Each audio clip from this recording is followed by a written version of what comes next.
Businessman leaves the safe open to discover the truth. But the cleaning lady's reaction touched him.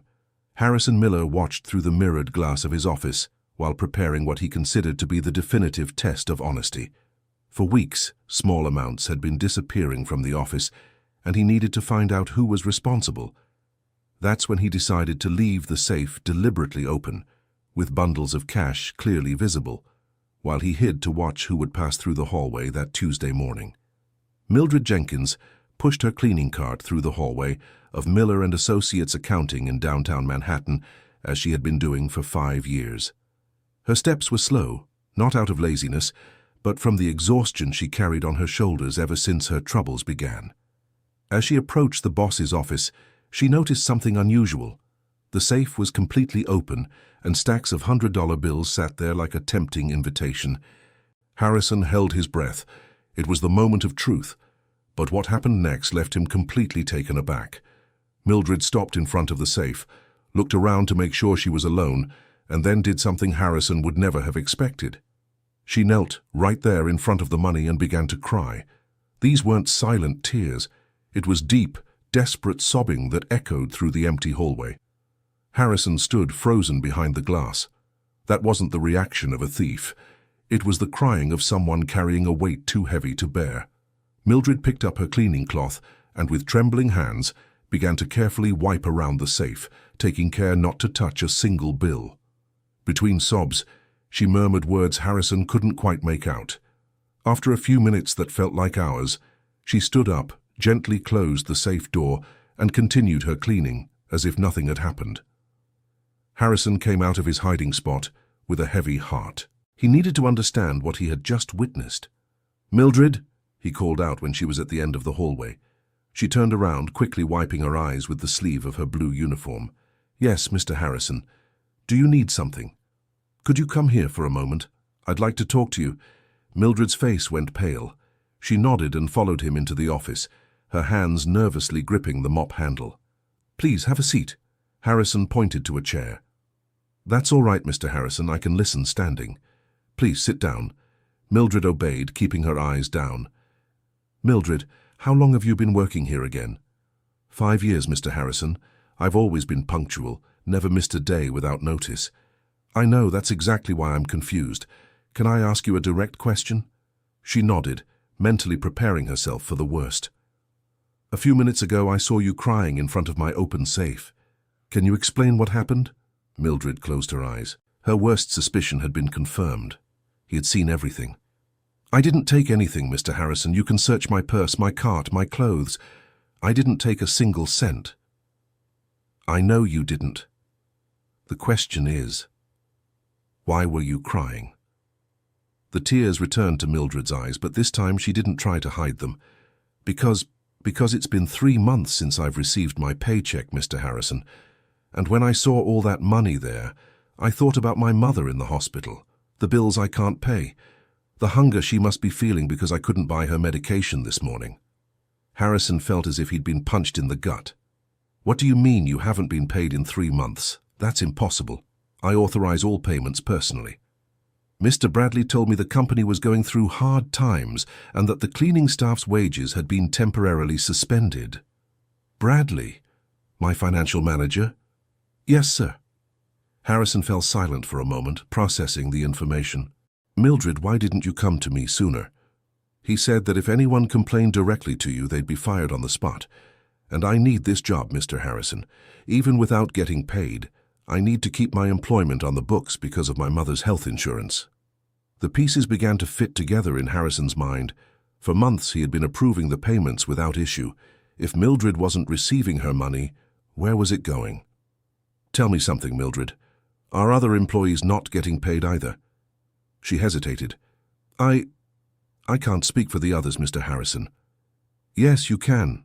I need to know the truth." "Mrs. Martha from the cafeteria hasn't been paid in 2 months. Mr. Arthur from security is going on 4 months. Kimberly at the front desk hasn't been paid in 6 weeks. Harrison stood up abruptly, pacing back and forth across the room. "And all of you stayed silent? Why?" "Because Mr. Bradley said that if anyone filed a complaint, he could prove we were stealing company materials. He said he had documents to back it up. Dear listener, if you're enjoying the story, go ahead and leave a like, and most importantly, subscribe to the channel. It really helps us folks who are just starting out. Now continuing. What kind of documents? I don't know, Mr. Harrison. All I know is he showed Mr. Arthur some papers with his signature on them, saying it was a confession of theft. Mr. Arthur swears he never signed anything like that, but the paper had his signature, plain as day. Harrison felt the rage rising in his throat. Bradley had forged documents to blackmail the employees. Mildred, listen carefully to what I'm about to tell you. You're going to keep working as usual. I'm not firing anyone, but I need you not to mention our conversation today to anyone. Can you do that for me? Of course, Mr. Harrison. And about your salary.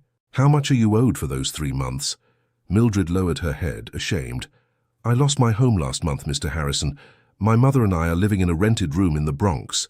I owe 3 months' rent there too. My mother's medications cost $400 a week, and I've only been able to buy them every other week.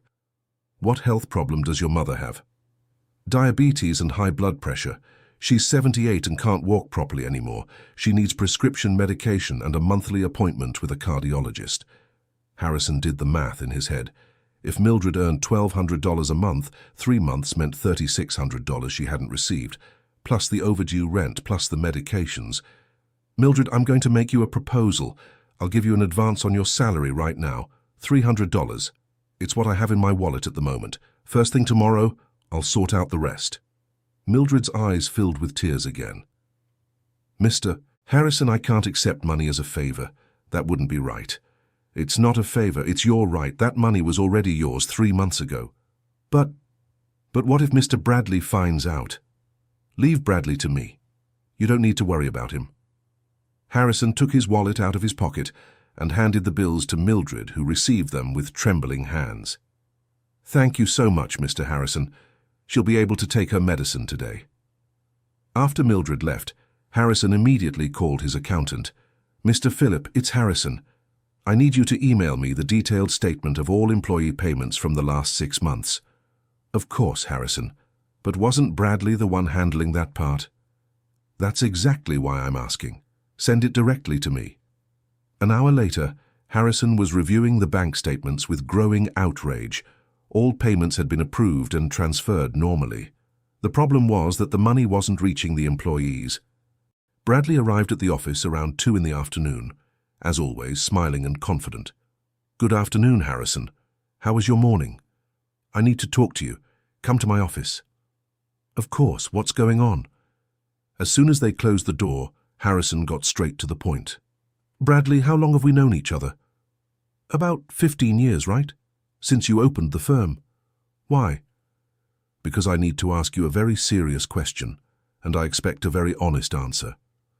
Bradley shifted in his seat, sensing the gravity in Harrison's tone. Of course. Go ahead. Are the cleaning, security, and cafeteria staff getting paid on time? Bradley hesitated for a fraction of a second before answering. Of course they are. Why do you ask? Are you sure? Absolutely. All payments are made on time every 5th of the month. Harrison opened his laptop and turned the screen toward Bradley. Then explain this to me. On the screen were the bank statements showing all the transfers made over the last few months. I don't understand, Harrison. Everything looks fine here. All the payments were made. They were made, yes. The question is, where did that money go? Bradley's face went slightly paler. What do you mean, where did it go? It went to the employees' accounts, obviously. Bradley, I spoke with Mildred this morning. She hasn't received her salary in 3 months. That's impossible. It must be some misunderstanding. A misunderstanding? She lost her home, Bradley. She's living in a rented room with her sick mother because she can't afford rent. Harrison, I don't know what's happening. I'll look into it right away to see what could have gone wrong. I already looked into it. The money left our account, but it never reached hers, or Arthur's, or Martha's, or Kimberly's. Bradley was silent for a few seconds. It must be some banking issue. I'll contact the bank right now. No need. I already contacted them. The bank confirmed that all transfers were made to the correct accounts. The problem isn't the bank, Bradley. Then I don't know what it could be. Maybe they changed accounts and didn't notify us. Bradley, stop lying to me. The mood in the room grew tense. Bradley shifted uncomfortably in his chair. I'm not lying, Harrison. I don't know what's going on. Fine. Here's what we'll do. I'm going to call the bank right now in front of you and ask them to confirm the account numbers where the money was transferred. Bradley swallowed hard. I don't think that's necessary. I trust your word. But I don't trust yours, so let's call. Harrison picked up the phone and dialed the bank. Hello, I'd like to speak with my account manager, please. Harrison Miller from Miller & Associates. Bradley stood up abruptly. Harrison, I need to leave to handle an urgent matter. We'll talk about this later. Sit down. But it's urgent. I said sit down. Bradley obeyed, but he was visibly nervous. Hello, account manager. I need to verify the account numbers for some transfers made over the last few months. Can you help me? Harrison wrote down the account numbers as he spoke with the manager. When he hung up, he compared them with the numbers he had in the company files. Bradley, Mildred's account ends in 4758, right? I don't have all the employees' account numbers memorized. According to the bank, her salary was transferred to an account ending in 9432. Can you tell me whose account that is? Bradley was silent. Bradley, I'm giving you one last chance to tell me the truth. Harrison, I can explain everything, but it's not what you think. Then explain. I created a central account to make it easier to manage the payments. The money goes into that account first, and then I redistribute it to the employees. Why did you never tell me about this account? Because it's a temporary process. It was supposed to simplify the accounting. And why aren't the employees getting paid? There must have been some issue with the redistribution. I'll resolve it right away. Harrison got up and walked to the window, turning his back to Bradley. You know what makes me the angriest about this whole thing, Bradley? What? It's that Mildred told me you threatened the employees, said that if anyone complained they'd be fired, and that you had fake documents proving they were stealing. Bradley went pale. That's a lie. I never threatened anyone. A lie? Then explain to me why Arthur believes you have a signed confession of theft from him. There must have been a misunderstanding. Harrison turned to face Bradley. How many years of friendship thrown away, Bradley? How many years? Harrison, I can explain everything. Give me a chance. You have until tomorrow at 8 in the morning to deposit all the money into the correct accounts of the employees. All of it, with interest for the months of delay. Harrison, and I want every document you're using to blackmail my employees on my desk. All of them. There's no blackmail, Harrison. You're misunderstanding. 8 in the morning, Bradley. Don't make me take more drastic measures. Bradley left the room with his head down, and Harrison was left alone, trying to process everything he had discovered. 15 years of friendship and trust thrown in the trash. That afternoon he decided to speak personally with each employee who had been wronged. The first was Martha, from the cafeteria, a 62-year-old woman who had worked at the company for 8 years. Mrs. Martha, can you come here for a minute? Of course, Mr. Harrison. Did I do something wrong? No, quite the opposite. I want to apologize. Apologize? For what? I found out you haven't been receiving your salary for 2 months. Martha's face immediately closed up. Who told you that? That doesn't matter. What matters is that I didn't know, and I want to fix it.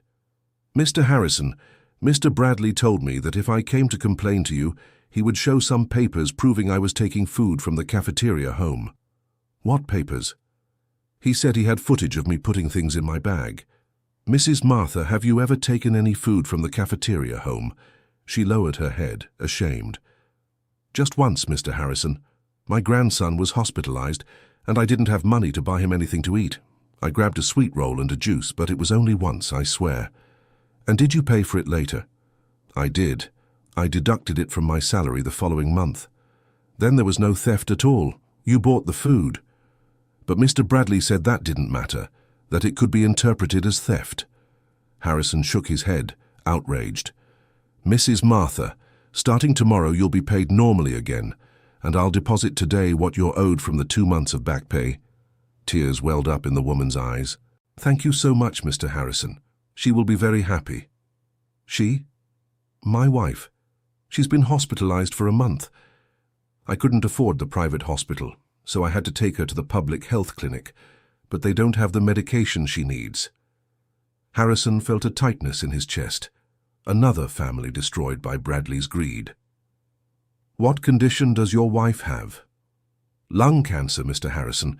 She never smoked in her life, but she got this cursed disease. The medication costs $2,000 a month. Mrs. Martha, I'm going to give you an advance right now, $500, and tomorrow I'll deposit the rest. Mr. Harrison, I don't even have words to thank you. Next was Arthur, the security guard, a 55-year-old man, father of 4 children. Mr. Arthur, I need to speak with you. Of course, boss. I heard you're having financial problems. Arthur tensed up immediately. I'm not complaining about anything, boss. I know the company is going through hard times. What hard times? Mr. Bradley explained that the salaries were late because of the crisis. Mr. Arthur, this company isn't going through any crisis. Someone is lying to you. What do you mean, boss? Bradley is embezzling your wages. I authorize the payments every month, but the money doesn't reach your accounts. Arthur fell silent, processing the information. So, you're saying that you've been getting robbed for 4 months. But he showed me some papers saying I had signed a theft confession. He said that if I complained, he would turn me in. What theft? He said I was sleeping on the job and that it was abandonment of post, that it could be interpreted as wage theft. Have you ever slept on the job? Arthur hesitated. Just once, boss. It was the day my daughter was born. I spent the whole night at the hospital and came straight to work. I ended up dozing off for a couple of hours at dawn. And did you let anyone know you were tired? Yes, I did, but there was no one to cover for me. Then there was no abandonment of post. You were tired for a legitimate reason and still came to work.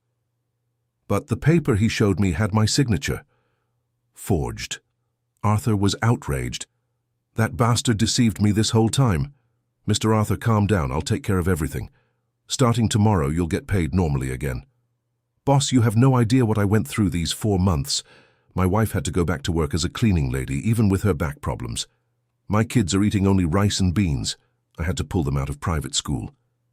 Harrison felt another stab in his heart. How many children do you have? 4, 3 in school and a 2-year-old. The oldest had a scholarship at a good school, but I lost it because I couldn't pay the enrollment fee. Which school? St. Jude's Academy, over in Park Slope. I'll call them tomorrow. Let's see if we can sort this out. Boss, you don't have to... Yes, I do. It's the least I can do after letting this happen in my company. Finally, Harrison spoke with Kimberly, the receptionist, a young woman of 28, a single mother. Kimberly, can you come here? Of course, Mr. Harrison.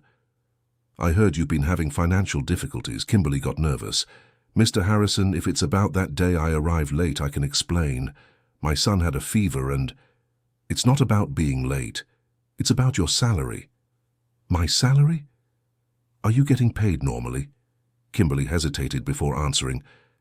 I am a few days late, but that's normal. Kimberly, tell me the truth. How long has it been since you were paid? She started crying. 6 weeks, Mr. Harrison, but Mr. Bradley said it was temporary. And what have you been doing to survive? I've been selling things from home. I sold the television, the microwave, some clothes, and my sister has been helping me with food for my son. How old is your son? 5. He goes to public school, but he needs school supplies, a uniform, those kinds of things. And the father? I haven't had contact with him for 3 years. Harrison took more money from his wallet. Kimberly, this is for you to buy whatever your son needs today. Tomorrow I'll deposit everything you're owed. Mr. Harrison, thank you so much. My son had been asking for a new notebook for 2 weeks, and I couldn't afford one. Dear listener, if you're enjoying the story, go ahead and leave a like and, most importantly, subscribe to the channel. It helps us a lot since we're just starting out. Now, continuing. That night, Harrison couldn't sleep. He kept thinking about how Bradley had managed to deceive him for so long. More than that, he thought about the suffering his employees were going through while he lived comfortably without knowing anything. The next morning, He arrived at the office at 7 in the morning. Bradley was already there, waiting. Harrison, I managed to resolve everything.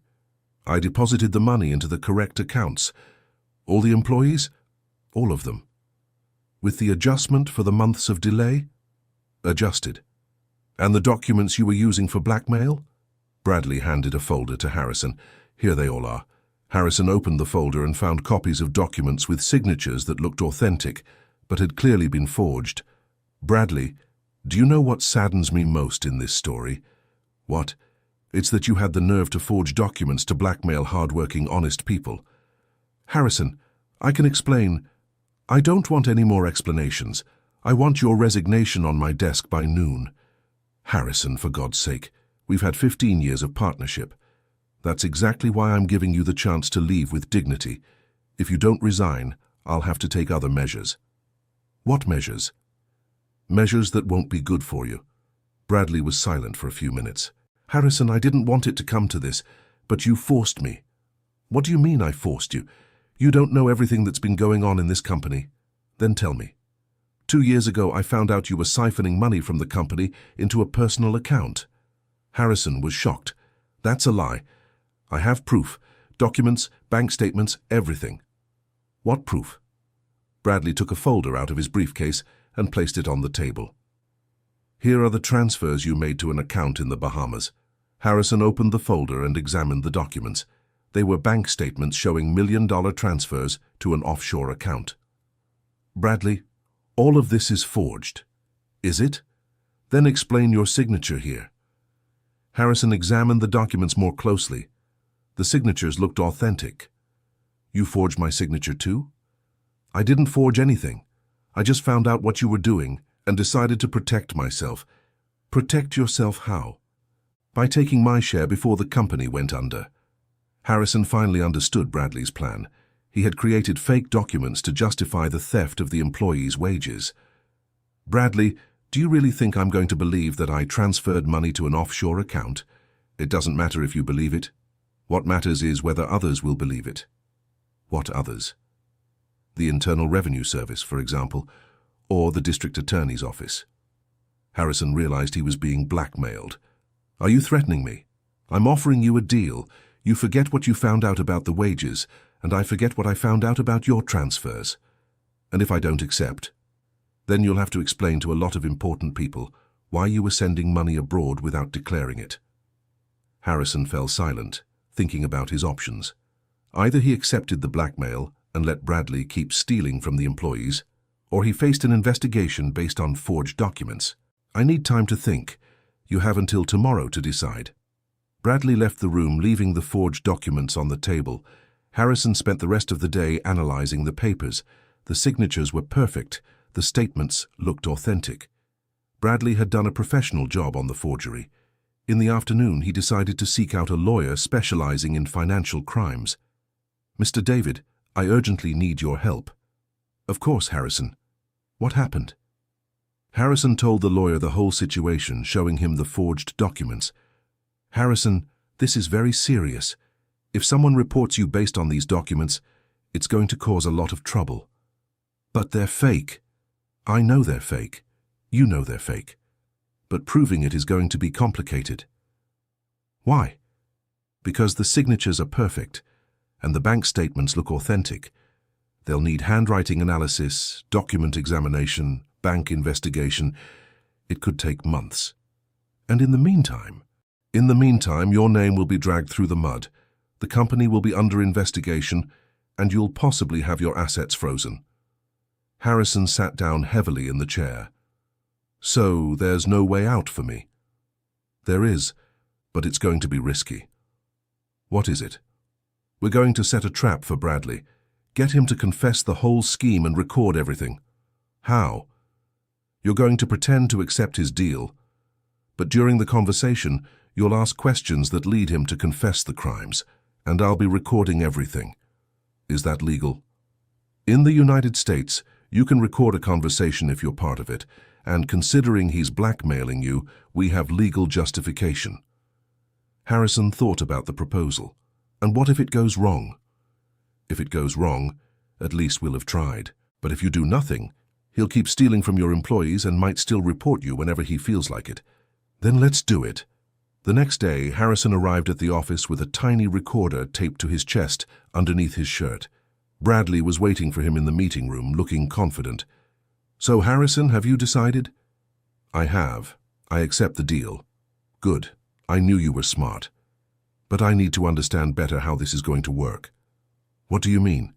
"I want to know exactly how you found out about those transfers and how you can guarantee you won't use this against me in the future." "Harrison, you don't need to worry about that." "Yes, I do. If we're going to be partners in this scheme, I need to know all the details." Bradley hesitated for a moment. "All right, I'll tell you. Go ahead." 2 years ago, when you went on vacation, I was put in charge of the company. That's when I found out you had made some suspicious transfers." "What transfers?" "You don't remember? There were 3 transfers of $100,000 each." Harrison knew he had never made those transfers, but he pretended to remember. "Oh, right. But how did you find out?" "I was checking the bank statements and saw the transfers. When you got back, I asked you about them, but you said they were personal." "And then?" "Then I did some investigating on my own. I found out the money went to an offshore account." "And how did you get access to that information?" "I have contacts at the bank." Harrison realized Bradley was contradicting himself. If he had discovered real transfers, he would have confronted Harrison back then. "Bradley, answer me something. If you found out about this 2 years ago, why are you only using it against me now?" "Because you only just found out what I was doing with the salaries." "Oh, so you admit you were skimming the salaries?" Bradley realized the mistake too late. It's not exactly like that." "Then what is it like?" "Harrison, let's not overcomplicate things. The important thing is that we've reached an agreement. But I want to understand. How exactly were you skimming the salaries?" "Harrison, talk, Bradley. We're partners now, remember?" Bradley sighed. "I created a central account. The salary money passed through that account before going to the employees." "And you kept a portion?" "I kept what I needed to cover the losses from your transfers." "What losses?" "Come on, if you were taking money out of the company, someone had to replace it, right?" Harrison had gotten the confession he needed. Bradley had admitted to skimming the salaries and to creating the false evidence of the offshore transfers. "I see. And how much were you taking per month?" "About 20,000–30,000. Depended." "And how long have you been doing this?" "About 8 months. Harrison did the math in his head. 8 months, 30,000 a month. Bradley had stolen almost $250,000. "Bradley, what if the tables turn?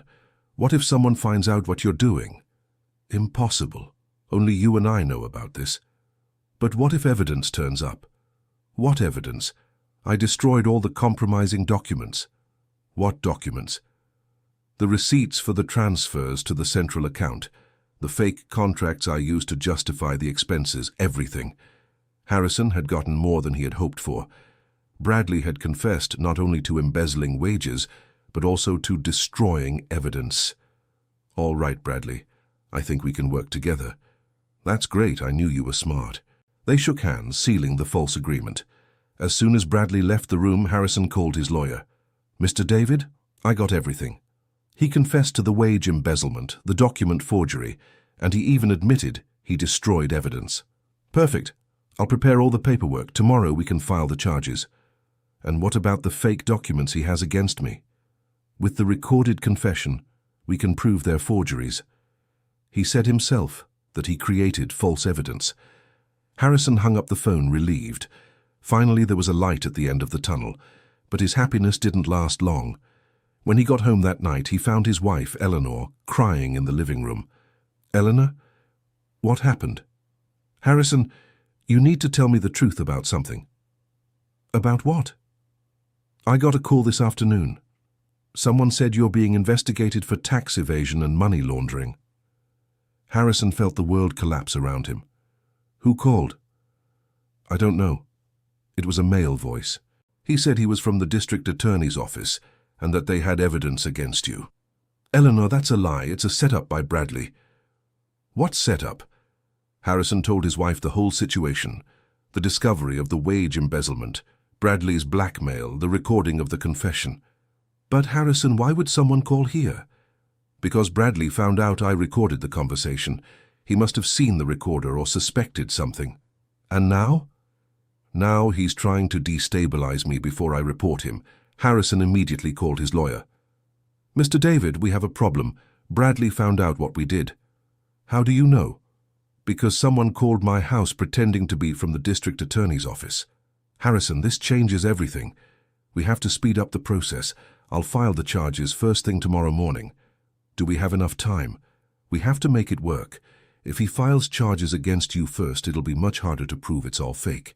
Harrison spent another sleepless night, imagining every possibility. What if Bradley actually managed to prove the false accusations? What if the justice system believed him? The next morning, he arrived at the office determined to confront Bradley one more time. But when he got there, he found the whole company in an uproar. Mr. Harrison, Kimberly came running up to him.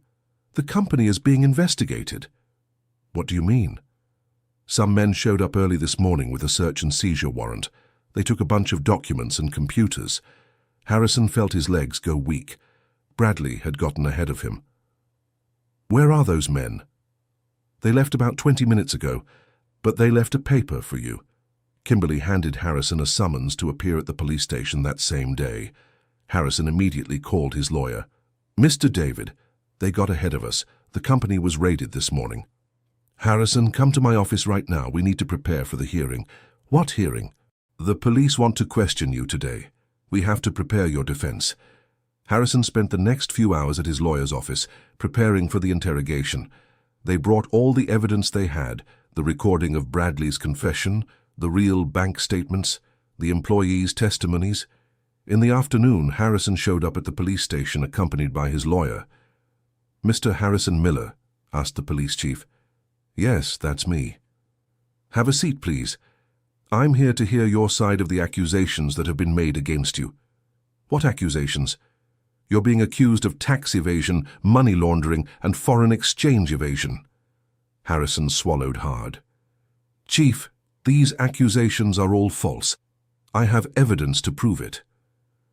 Go ahead and present your evidence. The lawyer handed the police chief all the documentation they had prepared. Chief, my client is the victim of a setup by a dishonest employee. We have here the recording of that employee's confession, admitting that he forged documents and embezzled money from the company. The police chief examined the documents and listened to the recording. Interesting. But can you explain these transfers here? The police chief showed the same fake documents that Bradley had presented to Harrison. Chief, these documents are forged. The signatures are imitations of my real signature. Can you prove that? We can do a handwriting analysis. We can also check with the banks. I'm sure there's no record of these transfers in the banking systems. All right, I'll request the necessary forensic examinations, but in the meantime, you'll have to surrender your passport and remain at the court's disposal. Harrison handed over his passport, knowing that his life had completely changed at that moment. Dear listener, if you're enjoying the story, go ahead and leave a like, and, most importantly, subscribe to the channel. It really helps us out since we're just starting. Now continuing, in the following days, news of the investigation spread throughout the city. Harrison had to face not only legal problems, but also public embarrassment. Some clients cancelled contracts, suppliers demanded advance payment, and employees grew uncertain about the company's future. But what hurt Harrison the most was Mildred's reaction. Mr. Harrison, she approached him late on a Friday afternoon. I need to talk to you. Of course, Mildred, what's going on? People are saying that you're being investigated for stealing money from the company.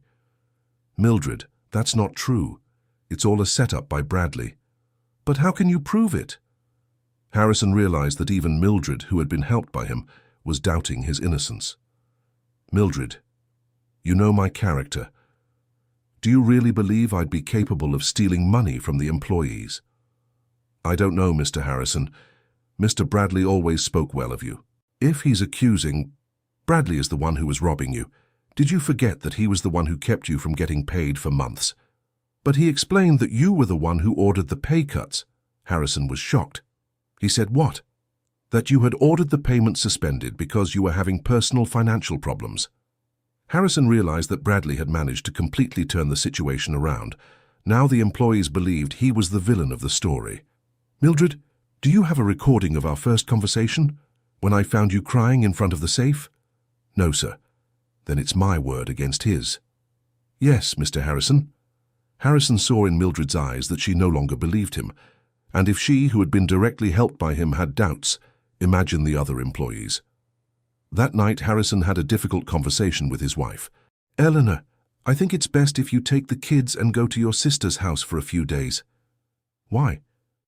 Because this could get worse, and I don't want you to go through any embarrassment. Harrison, you didn't do anything.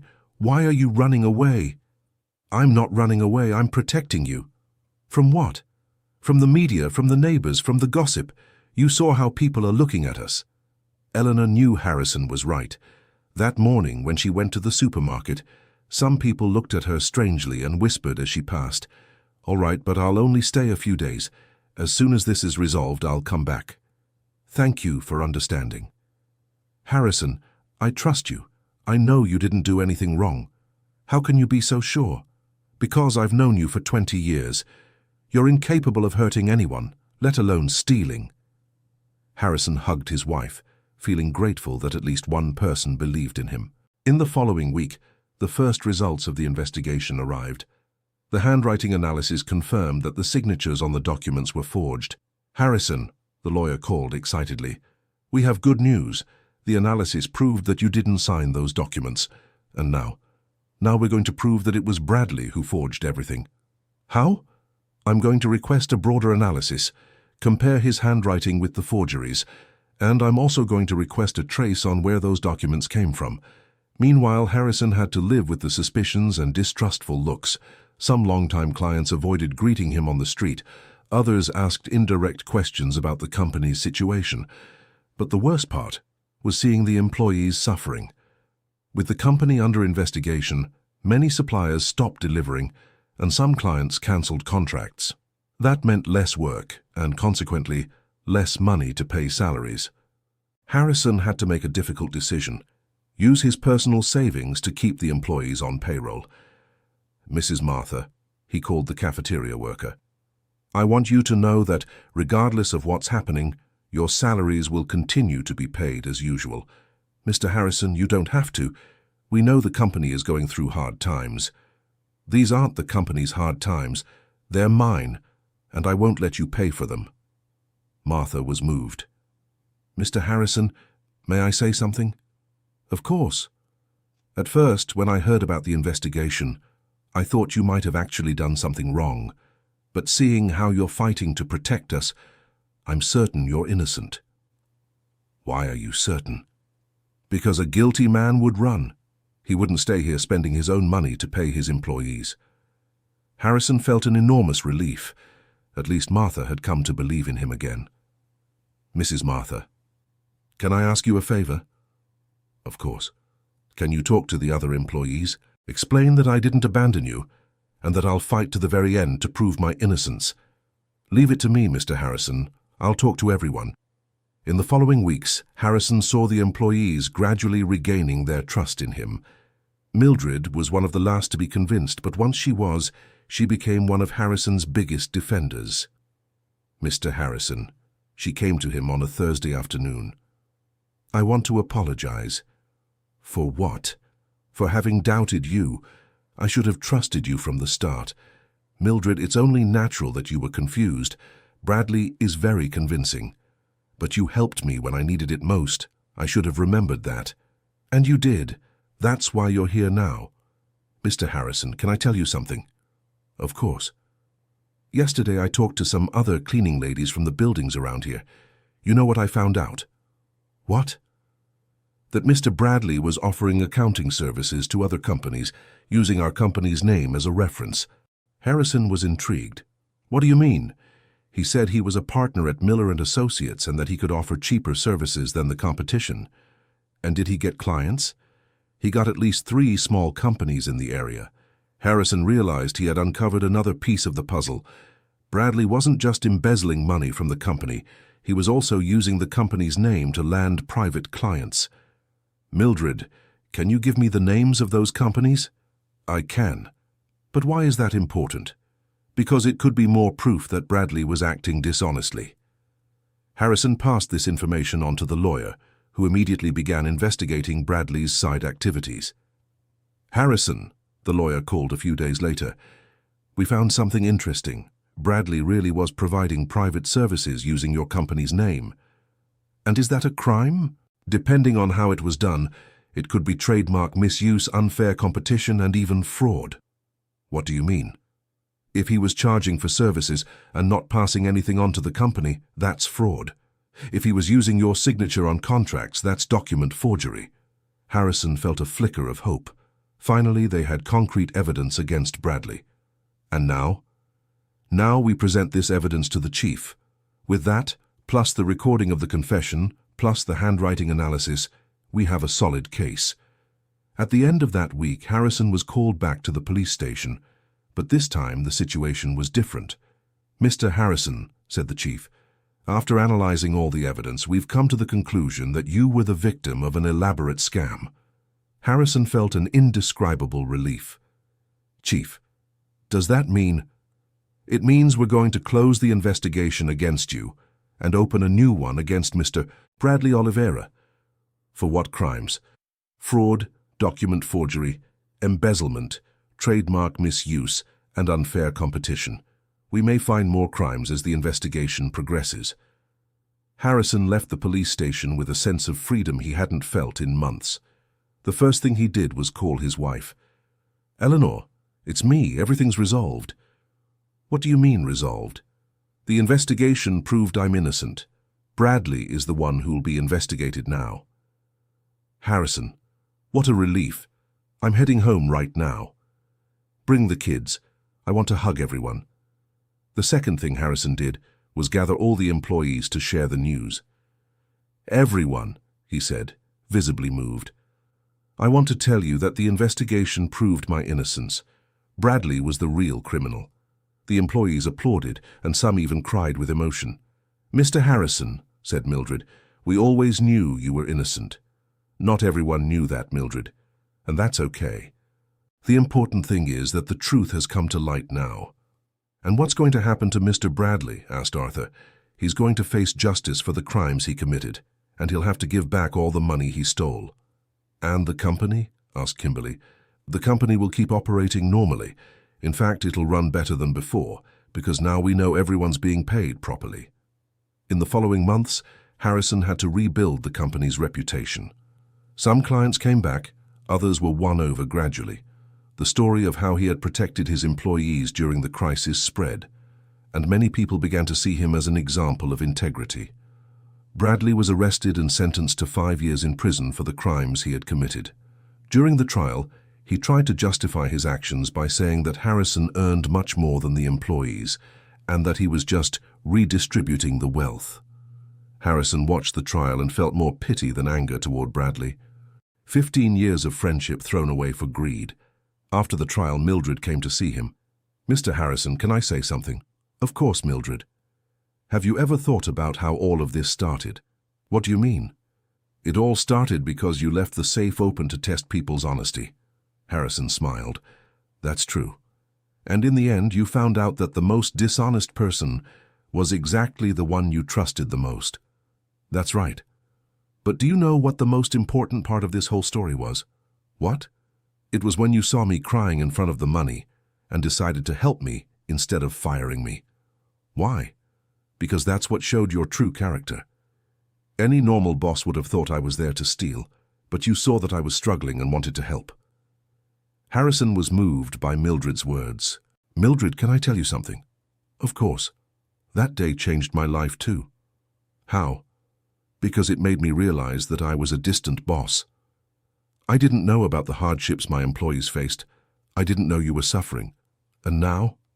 Now I'm going to make a point of getting to know each and every one of you, learning your stories, your needs, your dreams. Mr. Harrison, you already do that. I do? Of course. You paid for Arthur's daughter's schooling, helped with Martha's husband's treatment, gave me money for my mother. That's the least I can do. It's not the least, Mr. Harrison. It's the most. Most bosses only care about profit. Harrison reflected on Mildred's words. Maybe she was right. Maybe that whole ordeal had served to teach him something about leadership and humanity. A few months later, Harrison decided to implement some changes at the company. He created an employee assistance program with medical, dental, and psychological support. He instituted monthly meetings where every employee could speak directly with him about any topic. Mr. Harrison, Mildred approached him at one of those meetings. May I make a suggestion? Of course. Why don't you tell your story to other businesses? What do you mean? Your story about how you discovered you were being robbed by your own partner and how it made you rethink your relationship with your employees. You think anyone would be interested? I'm sure of it. How many bosses out there must be going through the same situation without knowing it? Harrison liked the idea. He started giving lectures to other business owners, sharing his experience and teaching them how to spot signs of internal dishonesty. The first thing I learned, he would always say during his talks, is that the honesty test shouldn't be done on the employees. It should be done on the managers and partners. Why? Someone in the audience would always ask. Because regular employees rarely have access to the company's money, but managers and partners do.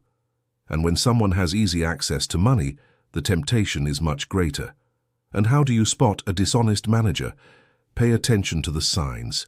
If employees start complaining about late paychecks, but the bank statements show the payments were made, something is wrong.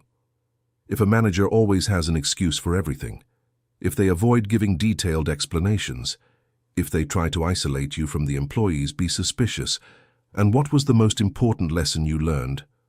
That a company's true wealth isn't in the money it makes, but in the trust that exists between the people who work there. A year after the safe incident, Harrison organized a get-together to celebrate overcoming the crisis. All the employees were there, including some who had been recently hired. Everyone, Harrison said, raising a toast. I want to thank all of you for staying by my side during the hardest moments. Mr. Harrison, Mildred interrupted, you don't need to thank us. We're the ones who should be thanking you for having a boss who cares about us. Mildred is right, said Arthur. I have friends who work at other companies and they've never seen a boss pay for private school for an employee's kid. Or visit an employee in the hospital, Martha added. Or hold a meeting every week just to ask if we're doing okay, said Kimberly. Harrison was moved by their words. You know why I do all of this? Why? They asked in unison. Because I learned that a company is like a family, and in a family, when one member suffers, everyone suffers. When one member is happy, everyone is happy. Mr. Harrison, said Mildred, can I say something? Of course. Remember that day you found me crying in front of the safe? How could I forget? That day I wasn't crying just because of the missing money. No? No, I was crying because I felt invisible, like I didn't matter to anyone. And now I know I matter, that my family matters, that my problems matter, and that's priceless. Harrison realized he had learned the most valuable lesson of his life, that the success of a company isn't measured only by profit, but by the happiness of the people who are part of it. 2 years later, Miller & Associates had become the most respected accounting firm in the region. Not because it was the biggest or the richest, but because it was known for the way it treated its employees. Harrison never had to run honesty tests again, not because there were no more risks, but because he had created an environment of mutual trust where honesty came naturally.